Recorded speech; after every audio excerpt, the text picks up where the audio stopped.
I don't like to swear on this channel, but Pierre f***ed us in the 2025 election.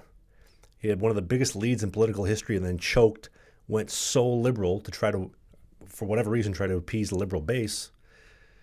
Refused going on Patrick Bet-David 4 times, the Nelk podcast, the Full Send podcast, refusing Rogan, some of the biggest shows in the world to try to get his message out there, and he refused it and played into the whole 51st state narrative, which is, I think, the most retarded thing in the world. But if you have not become black-pilled and emotionally divorced yourself from Canada the way that I have at this point, I don't know what it's going to take for you. It generally does feel like it's completely over. Elections don't matter. Even if you vote for the Conservatives or the Liberals or the NDP, whoever, they're just one backroom door deal away from swapping sides, crossing the floor, and selling your ass out. Like they don't care about you, right? They're going to demolish the country and destroy it. The same country that you and I love, hopefully, whether you like it or not. There's nothing you can do about it, right? Elections don't make a difference. I think that maybe the one saving grace was that Canadians think that the election will save us. Daniel Smith will save us. Carney only got a minority government, a year and a half, 2 more years. We'll go back. We'll fix it. Now that he has a majority and with full power can do as they please, well, when's the next election? Oh, 2029. Okay, cool. Do you think we're still going to have a country by then? Probably not. Do you think we're going to be in absolute tyranny by then? Probably. It might, maybe, who knows? Maybe he pulls out the old Zelensky move. I guess I'm going to be dictator forever. We're in the middle of a war, so I can't leave, type of deal, right? I mean, even the native lady, I'll give myself the pass because I am a card-carrying member of the community. It's fantastic. I get all the perks of being native because I am one, but then I look white, so I get none of the judgment. So it might be why you actually wanted to tune into this video. But Lori, whatever her name was, the NDP lady from Nunavut, she gets a backdoor deal. Turns out her son was a child pedo, touching kids in Winnipeg and watching child videos. Google it, you'll see. And those are the people that are running our country. I guess one could argue that if if that's the likes and that's the character build of the people that are crossing the floor to the Liberals, well, they're pretty on brand then, right? I mean, even Pierre Poilievre's shocked that he had this army of HR conservatives and they sold their soul to go over to the Liberals. I saw a funny post the other day. It was like, rumor has it Pierre Poilievre's contemplating crossing the floor. I did get a good laugh about that. There's not many laughs to be had in Canada these days. I did get a good belly chuckle out of that one. So that was, whoever came up with that one was smart. Appreciated that. But, right now in Canada, we can't even agree that we don't want Canada to look like New India. I was just in Montreal this past weekend for some business. And I don't know if you Quebecers or Montreal people have noticed, Montreal literally looks like a giant Minnesota daycare center. I'm looking around, I'm like, what the fuck happened? Where did all the French people go? I've seen Americans come to Toronto and be like, where'd all the Canadians go? It's just brown people everywhere. I felt like that in Montreal this past weekend. I thought it was crazy, And the fact that the native Canadian population doesn't want to stand up and say, no, we want to keep our country the way that it is. It's sad. And when they get their majority government in, a couple days, couple weeks time, whatever, who knows, maybe they'll have more floor crossers this afternoon. They'll seal the deal.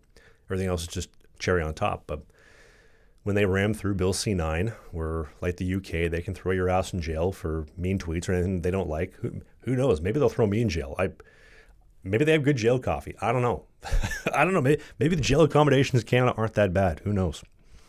But that's the future. It's sad. I've been trying to tell myself lately that I'm too blessed to be stressed, right? I'm very fortunate. I'm tall, handsome, humble, and sexy, of course. But I have a good, clean bill of health. I'm in the very tail end of my 20s here. I got a whole lifetime ahead, going to come into my prime peak years ahead. There's lots of things to look forward to, personally for me.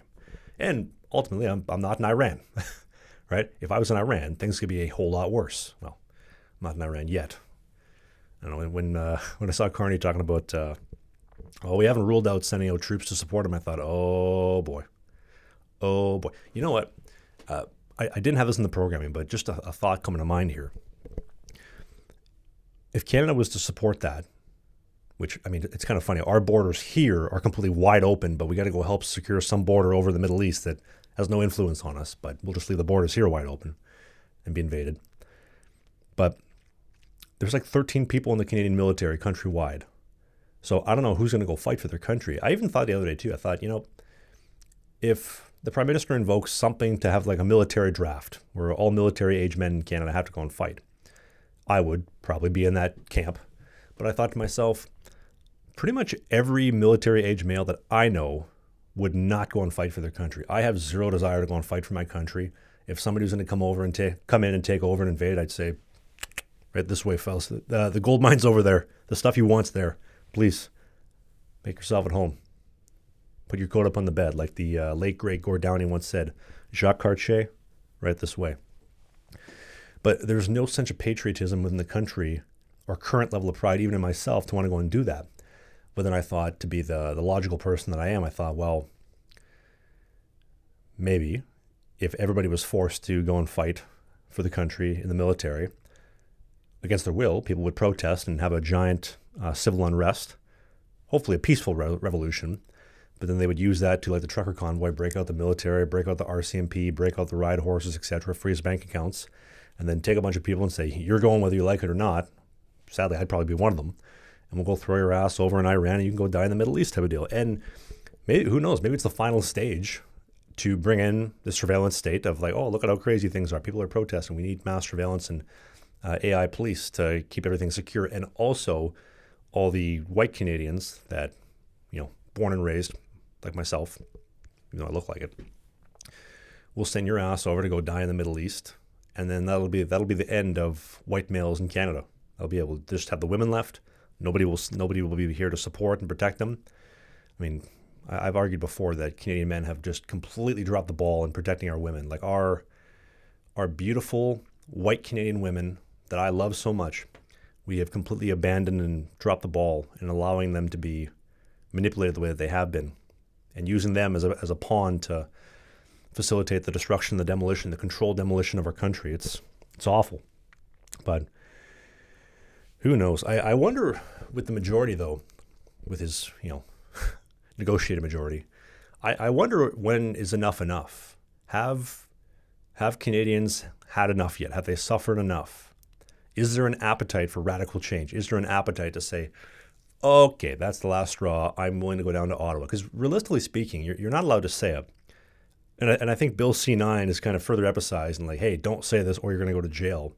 But the reality is, like, Canada needs a peaceful revolution.